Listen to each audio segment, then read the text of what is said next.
ஆழ்வார்க்கடியான் அரசலம் குமாரியை பார்த்துவிட்டு அவனுடைய தமையனார் ஈசான சிவபட்டரின் வீட்டுக்கு புறப்பட்டான். தமையனாரின் வீட்டை குறுக்கு வழியில் அடைவதற்காக திருமலை கோபுர வாசலுக்குள் நுழைந்தான். உள்ளே சுவாமி சந்நிதியில் சில அடியார்கள் நிற்பது தெரிந்தது. அவர்கள் கிருஷ்ணனை போலவும் பலராமரை போலவும் வேடம் தரித்து வந்த நாடக குழுவினர் என்று தோன்றியது. கம்ச வேடம் போட்டவன் எங்கிருக்கிறான் என்று ஆழ்வார்க்கடியான் அங்கும் இங்கும் பார்த்து கொண்டிருந்தான். அப்போது அங்கிருந்த சிலர் சிவன் கோயிலில் வீர வைஷ்ணவருக்கு என்ன வேலை என்று ஆச்சரியமாக பார்த்தார்கள். ஆழ்வார்க்கடியான் வந்தியத்தேவனை தேடி வந்திருப்பதை உணர்ந்த ஈசான சிவபட்டர் கோயிலுக்குள்ளே இருந்து அவசரமாக வெளியேறி வந்தார். கோபுர வாசலுக்குள் நுழைந்திருந்த திருமலையின் கையை பிடித்து பரபரவென்று வெளியில் இழுத்து சென்றார். அண்ணா, இது என்ன என்று ஆழ்வார்க்கடியான் கேட்டான். திருமலை, சொல்லுகிறேன், இனிமேல் நம்முடைய உறவெல்லாம் கோவிலுக்கு வெளியே இருக்கட்டும். இந்த சிவாலயத்துக்குள் நீ அடி எடுத்தும் வைக்காதே, தெரிகிறதா? நானும் எத்தனையோ பொறுத்திருந்தேன். இன்றைக்கு பெரிய மகாராணியின் முன்னால் நீ பேசியதை என்னால் சகிக்க முடியவில்லை. வீட்டுக்கு வேண்டுமானால் வந்து உன் பெரிய வயிற்றை நிரப்பிக் கொண்டு போ. ஆனால் கோவிலுக்குள் அடி எடுத்தும் வைக்காதே. அடி வைத்தால் நான் சண்டேஸ்வர நாயனார் ஆகிவிடுவேன். இவ்வாறு சொல்லி ஈசான சிவபட்டர் திருமலையின் கழுத்தை பிடித்து ஒரு தள்ளு தள்ளிவிட்டு கோவில் கதவை படார் என்று சாத்தினார். திருமலை ஏதோ சொல்ல ஆரம்பித்ததை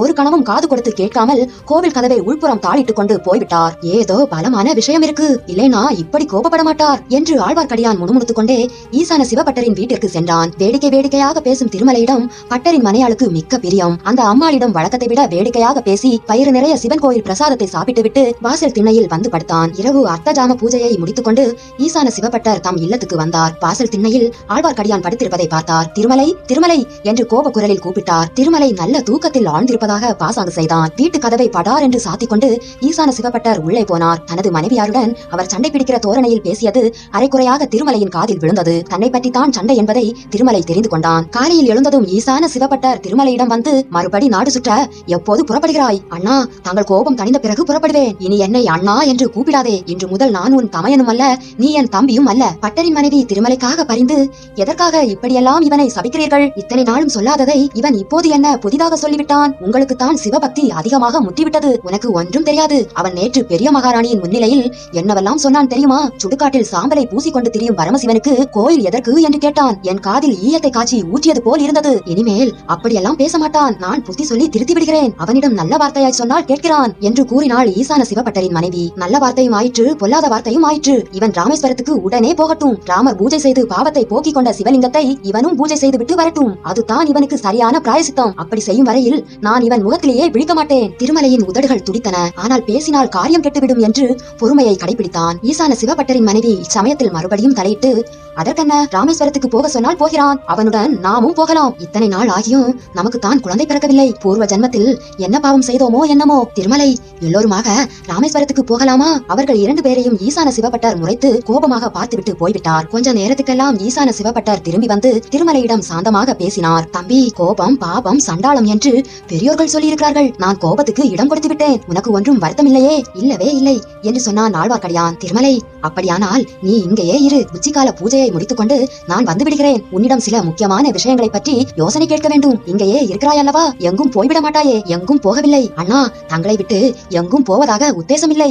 ஈசான சிவபட்டர் கோயிலுக்கு போய்விட்டார். ஆழ்வார்க்கடியான் தனக்குத்தானே, அப்படியா சமாச்சாரம் என்று சில முறை சொல்லிக் கொண்டான். பிறகு அண்ணியிடம் கூட சொல்லிக் கொள்ளாமல் புறப்பட்டான். வடமேற்றலி கோயிலை 2-3 தடவை சுற்றி வந்தான். அவ்வப்போது ஏதேனும் சத்தம் கேட்டால் உடனே மறைந்து விடுவான். சமணர்கள் தவம் செய்வதற்காக கோயிலை சுற்றி குகைகள் இருந்தன. அப்போது சமணர் குகை ஒன்றின் வாசல் மெதுவாக திறந்தது. முதலில் ஈசான சிவபட்டர் 3 பக்கமும் பார்த்துவிட்டு வெளியே வந்தார். பின்னால் இன்னொரு மனிதன் வெளிப்பட்டு வந்தான். இவன் யார்? முகம் தெரியவில்லையே. உடல் அமைப்பை பார்த்தால் கம்சன் வேடம் போட்டிருந்தவன் மாதிரி அல்லவா இருக்கிறது. யாராயிருக்கும்? இதை கண்டுபிடிக்காமல் விடுவதில்லை. ஓஹோ, இதற்கு தானா இவ்வளவு கோபதாபம், மூடு மந்திரம் எல்லாம் என்று எண்ணிக்கொண்டே ஆழ்வார்க்கடியான் ஒதுங்கி பதுங்கி மறைந்து அவர்கள் இருவரையும் பின்தொடர்ந்தான். ஓடைக்கரையில் அடர்ந்த மரங்கள் பல இருந்தன. அவற்றின் ஒன்றின் பின்னால் ஆழ்வார்க்கடியான் நின்று 2 கிளைகளுக்கு நடுவில் தலையை நீட்டி பார்த்துக் கொண்டிருந்தான். படகு ஒன்று அலையில் அலை புரண்டு மிதந்தது. அரண்மனை படகு மாதிரி தோன்றியது. படகுக்காரன் கரையில் நின்று கொண்டிருந்தான். ஈசான சிவபட்டரையும் அவருடன் வந்தவனையும் பார்த்ததும் அவன் படகை கரையோரமாக இழுத்து நிறுத்தினான். இருவரும் படகில் ஏறிக்கொண்டார்கள். படகு நீரில் போக ஆரம்பித்ததும் பட்டருடன் வந்த மனிதன் கரை பக்கம் திரும்பி பார்த்தான். அவன் முகம் பளிச்சென்று நன்றாய் தெரிந்தது. ஆழ்வார்க்கடியானுக்கு வியப்பொன்றும் உண்டாகவில்லை. அவன் எதிர்பார்த்த மனிதன் தான் அவன். வீரநாராயணபுரத்திலும் கொள்ளிடத்து படகிலும் சந்தித்த அந்த வீர வாலிபன் தான். கம்சன் வேடம் போட்டிருந்தவனும் அவனே என்பதில் சந்தேகமில்லை. அவர்கள் படகில் ஏறி எங்கே போகிறார்கள்? அதையும் கண்டுபிடித்து விட வேண்டியதுதான். சோழ மாளிகைகள் வீதியில் கடைசி மாளிகை ஒன்று பூட்டப்பட்டு கிடந்தது. அது சுந்தர சோழரின் முதல் மந்திரியான அனிருத்த பிரம்மராயரின் மாளிகை. முதல் மந்திரி அனிருத்தர் பாண்டிய நாட்டின் ராஜரீக நிர்வாகத்தை செப்பனிட்டு அமைப்பதற்காக மதுரை சென்றிருந்தார். அவருடைய குடும்பத்தார் தஞ்சாவூரில் இருந்தார்கள். ஆகையால் அவருடைய பழையாறை மாளிகை பூட்டப்பட்டு கிடந்தது. ஆழ்வார்க்கடியான் இந்த மாளிகைக்குள் வந்து சேர்ந்தான். அவனை கண்டதும் மாளிகை காவலர்கள் பயபக்தியுடன் நின்றார்கள். மாளிகையின் கதவை திறக்கும்படி பணிந்தான். காவலர்கள் கதவை கதவை திறந்தார்கள். பிறகு அவன் கட்டளைப்படி வெளிப்பக்கம் சாத்தி பூட்டினார்கள். மாளிகையின் 3 கட்டுகளையும் கடந்து பின்புற தோட்டத்துக்கு வந்து சேர்ந்தான். அந்த தோட்டத்திலிருந்து நெருக்கமான மரஞ்செடிகளை பிளந்து கொண்டு கொடி வழி ஒன்று சென்றது. திருமலை அதில் புகுந்து சென்று சிறிது நேரத்தில் குந்தவை தேவியின் மாளிகை தோட்டத்தை அடைந்தான். கொடி வீடு ஒன்றில் மறைவான இடத்தில் நின்று சுற்றுமுற்றும் பார்த்து கொண்டிருந்தான். நீரோட கரையில் படகு வந்து நின்றது.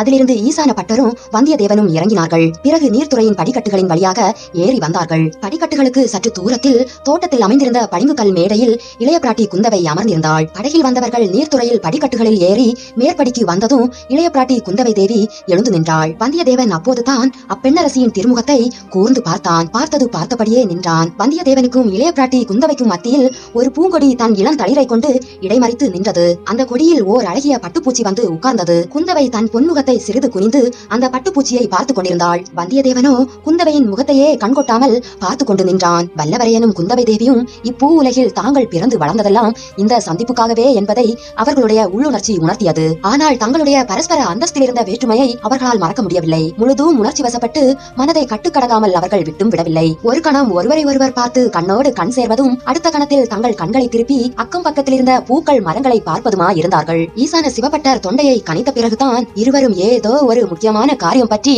இங்கே சந்திக்கிறோம் என்பதை ஞாபகப்படுத்திக் கொண்டார்கள். நீர் என்னை தனிமையில் பார்க்க வேண்டும் என்று ஈசான பட்டரிடம் தெரிவித்தது உண்மையா என்று குரலை கடுமைப்படுத்திக் கொண்டு இளைய பிராட்டி வினாவினாள். அந்த குரலின் கடுமையும் அதிகார தோரணையும் வந்தியத்தேவனை நிமிர்ந்து நிற்க செய்தன. தாங்கள் யார் என்று தெரிந்தால் அல்லவா தங்களது கேள்விக்கு விடை சொல்லலாம். ஈசான பட்டர் என்னை தவறான இடத்துக்கு அழைத்து வந்து விட்டாரோ என்று சந்தேகிக்கிறேன் என்றான் அந்த வீர வாலிபன். எனக்கும் அவ்வித சந்தேகம் உண்டாகிறது. நீர் யாரை பார்க்க விரும்பினீர்? சோழர் குலத்தின் மங்கா மணிவிளக்கை, சுந்தர சோழ மன்னரின் செல்வ திருமகளை, ஆதித்த கரிகாலருக்கு பின் பிறந்த சகோதரியை, அருள்மொழிவர்மரின் அருமை தமக்கையை, இளைய பிராட்டி குந்தவை தேவியை பார்க்க வேண்டும் என்று ஈசான சிவபட்டரிடம் சொன்னேன். குந்தவை பிராட்டி புன்னகை பூத்து, அவ்வளவு பெருமையும் தாங்க முடியாமல் தாங்கிக் கொண்டிருப்பவள் நான் தான். அப்படியானால் குழந்தை ஜோதிடர் வீட்டிலும் அரசியலாற்றும் கரையிலும் நான் பார்த்த மங்கை தாங்கள் இல்லை தானே? ஆமாம் ஆமாம், அந்த 2 இடத்திலும் அவ்வளவு மரியாதை குறைவாக தங்களிடம் நடந்து கொண்டவளும் நானே தான். அந்த நாகரிகமில்லா மங்கையை மறுபடியும் இவ்வளவு சீக்கிரத்தில் சந்திப்போம் என்று எதிர்பார்த்திருக்க மாட்டீர். இளவரசி, மறுபடியும் சந்திப்பதாக சொல்வது பொருத்தமில்லை. விட்டு பிரிந்தால் அல்லவா மறுபடியும் சந்திப்பதாக சொல்லலாம். தாங்கள் என் மனதை விட்டு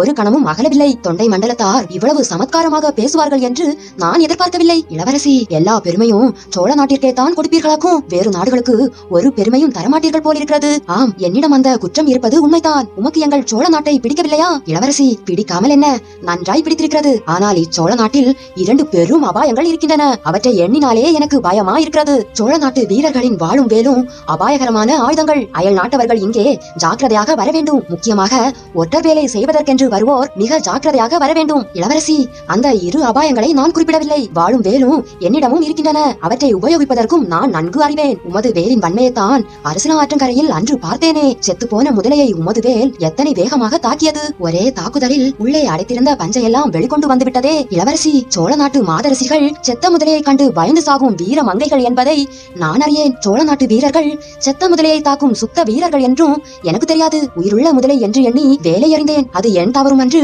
என் வேலின் தவறும் அன்று. உடனே இளவரசி குறுக்கிட்டு, அந்த அசட்டு முதலையின் தவறுதான். வானர் குலத்தில் பிறந்த வீர வந்தியத்தேவர் வேலோடு வரும் வரையில் காத்துக் கொண்டிராமல் முன்னதாகவே செத்து போய்விட்டதல்லவா? அதற்கு நன்றாக வேணும் இந்த அவமானம். வேறு எந்த 2 அபாயங்களை பற்றி சொன்னீர்? இளவரசி, இந்த சோழ நாட்டு நதிகளில் புது வெள்ளம் வரும்போது உண்டாகும் சுழல்கள் அபாயமானவை. அவற்றை ஒருபோதும் நம்பவே கூடாது. என்னை திண்டாடி திணறும்படி செய்துவிட்டன. வெள்ள சூழலில் நீரப்படி அகப்பட்டுக் கொண்டீர். தண்ணீரில் காலையே வைக்க மாட்டீர் என்றல்லவா உம்மை பார்த்தால் தோன்றுகிறது. இளவரசி, வேதாளத்துக்கு வாழ்க்கைப்பட்டு முருங்கை மரத்தில் ஏற மாட்டேன் என்றால் முடிகிற காரியமா? சோழ நாட்டுக்கு வந்த காரணத்தினால் நதி வெள்ளத்தில் மூழ்கி சுழலிலும் சிக்கும்படி ஆகிவிட்டது. என்னோடு துணைக்கு வந்த ஒரு அசட்டு பிள்ளையின் பிடிவாதத்தினால் அப்படி நேர்ந்தது. கேளுங்கள் தேவி, அந்த பிள்ளை ஒரு சின்னஞ்சிறிய பொய் சொல்ல முடியாது என்றான். அதனால் வந்த வினை. நீர் சொல்வது புதிராக இருக்கிறது. இன்னும் கொஞ்சம் விளக்கமாக சொன்னால் நல்லது. சொல்கிறேன் இளவரசி. தங்களுடைய அருமை சகோதரரின் ஓலையுடன் தூதனாக வந்த என்னை தஞ்சை கோட்டை தலைவர் சிறிய பழுவேட்டரையர் ஒற்றன் என்று குற்றம் சாட்டி பிடித்து வர ஆட்களை ஏவினார். வந்த காரியம் பூர்த்தியாவதற்குள் சிறைப்பட நான் விரும்பவில்லை. ஆகையால் நான் தஞ்சையில் தங்கியிருந்த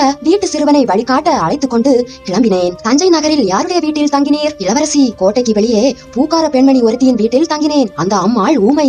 அந்த அம்மாளின் பெயர் தெரியாது. அவளுடைய பிள்ளையின் பெயர் சேந்தன் அமுதன். நான் நினைத்தது சரிதான். மேலே சொல்லுங்கள். என் குதிரை மேல் அச்சிறுவனையும் ஏற்றிக்கொண்டு இந்த பழையாறை நகரை நோக்கி வந்து கொண்டிருந்தேன். அதற்குள் பழுவேட்டரையரின் ஆட்கள் சிலர் எங்களை நெருங்கி வந்து விட்டார்கள். நான் வந்த காரியம் முடிவதற்குள் அவர்களிடம் பிடிபட விரும்பவில்லை.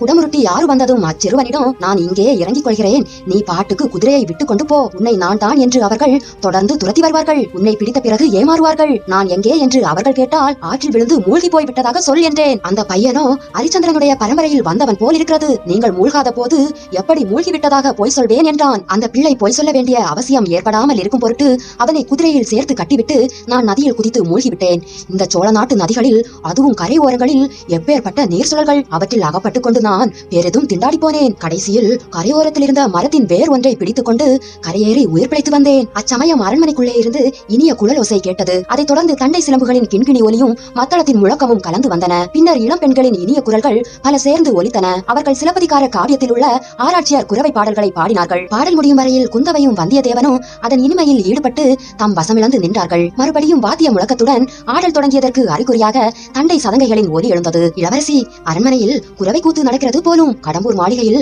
குரவை கூத்து ஒன்று பார்த்தேன். அது முற்றும் வேறு விதமாயிருந்தது. ஆம், என் தோழிகள் குரவை கூத்து பயில்கிறார்கள். சீக்கிரத்தில் என்னை காணாமல் தேட தொடங்கி விடுவார்கள். தாங்கள் வந்த காரியம் என்ன? இளவரசி, இதோ நான் வந்த காரியம். தங்கள் தமையனாரின் ஓலை. எத்தனையோ அபாயங்களுக்கு தப்பி நீர் சுழல்கள், விழி சுழல்களிலிருந்து காப்பாற்றி இதை கொண்டு வந்தேன் என்று வல்லவரையன் கூறி ஓலையை எடுத்து நீட்டினான்.